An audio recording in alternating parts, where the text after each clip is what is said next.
ጋችሁ ስሙ አንድ ልጅ ነው ይባላልና ሁሉ ጊዜ እናቱን ገዳም ገብቼ ካልመነኮስኩ ይያል አስጨንቃት ሁሌ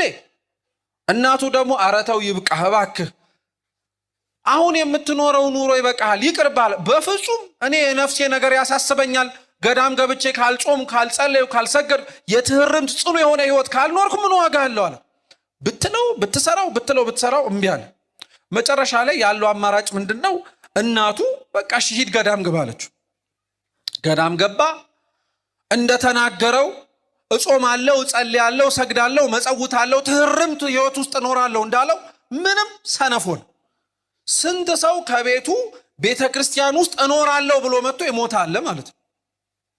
ሙት ሆኖ ሬሳውን ይዞ የሚንቀሳቀስ ሰው ማለት ነው እና ቤተክርስቲያን ውስጥ ገብታችሁ ክርስቲያኖች ይሄን ጥያቄ ጠይቃችሁ ታጣውቁም ወይም ሲጠየቅ ሰምታችሁ አጣውቁ ብዙ ጊዜ ቤተክርስቲያን እመለለሳለሁ ለምንድን ነው መለወጥ ያቃተኝ ብላችሁ አጣውቁ መልሱ ምን መሰላችሁ መጨረሻ የቆረባችሁበት ቀን መቼ ነው የሚለውጠው የኛ መመላለስ ብቻ አይደለም ሊለውጥ የሚችለው የክርስቶስ ቅዱስ ሥጋውና ክቡር ደሙ ስንፍናችን እስካልተላቀቀን በርተተን ወደ ቅዱስ ሥጋው ወደ ክቡር ደሙ እስካልተጠጋን ድረስ መመላለሳችን እንዲህ አይነት ጥያቄ እየፈጠረብን ልንዘልቅ እንችላለን መልሱ ደግሞ አንዱ አሁን የነገርኳችሁ ነው መቼ ነው የቆረብከው ስትቆርብ ነው መለወጥ የምትጀምረው ስለዚህ ይሄ ሰው ገዳም ውስጥ ገባ ሰነፍ ሆነ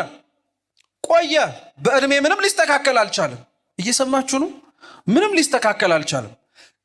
ቀጠለ መጨረሻ ላይ የተወሰነ ጊዜ ከቆየ በኋላ እናቱ እንደሞተች ሰማ አዘነ አለቀሰ ሄዶ አይቀብራት ነገር ገዳም ስለገባ አልወጣማል እያለቀሰ እያዘነ እዛው እንቅልፍ ወሰደው እና እግዚአብሔር ራእይ አሳየው ጻድቃን በቀኝ ኃጥአን በግራ ቆመው ከክርስቶስ ፍርድ ሊቀበሉ ወይ ሲኦል ወይ ወደ ገነት ሊገቡ ማለት ነው እናቱ በግራ በኩል ቆማያት ሲኦል ልትገባ ማለት ይሄ አይግረማችሁ እሱ ደግሞ ከእናቱ ጀርባ ተሰልፎ ሲኦል ሊገባየ እና እናቱ አየችውና ምን እንዳላችሁ ታውቃላችሁ አንተ ለነፍሴ ድህነት ብዬ ገዳም ገባው አላልከኝም እንዴ ምን ታረጋለህ እኔ ጋር ተሰልፋለች አፈረ በጣም አፈረ ልዳን ብሎ የሄደው ሰውዬ የሚድንበት ቦታ ላይ ሆኖ መኖር ግን አቅቶት ስለነበር በጣም አዘነ ክርስቶስ ወዲያውኑ መልአኩን ላከና ምን አለ መሰላችሁ በተመሳሳይ ስም የሚታወቅ ሌላ መነኩሴ ነው አምጣልኝ አልኩ እንጂ እሱን አይደለም እሱን ነፍሱን መልስለታል ወዲያውኑ ከማየው ራእይ ነቃ ደነገጠ ፈራ ወዲያውኑ ስንፍናውን ትቶ በጉብዝና በንጽህና በቅድስና ቃል የገባውን ህይወት መኖር ጀመረ እና ህይወቱ